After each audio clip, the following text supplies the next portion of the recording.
好啦，乡亲啊，继续来看这个3月小妈祖，不管是大界镇南宫，也或是白沙屯的妈祖，这个出巡温情绕境是公滚，尤其是北港朝天宫迎接到白山马，更加是组织到10万外人。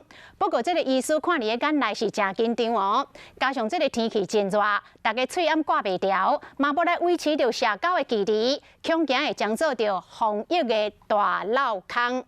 医师是来建议讲，这个事件结束了后，社区一定要搁观察到14天，确定无问题，才会当放心。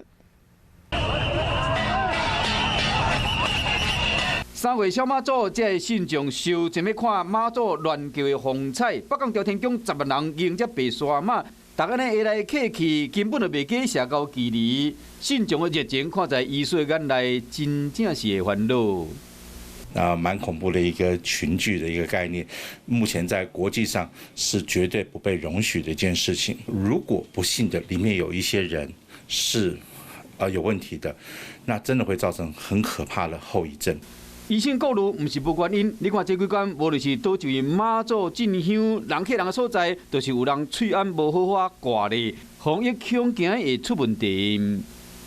这是一种防疫疲乏的现象嘛，哈！防疫新生活，这是在没有疫苗的时候，而且世界还有疫情的时候，最基本的一个要求。所以维持这样的一个防疫新生活，我想是一个长期的需要。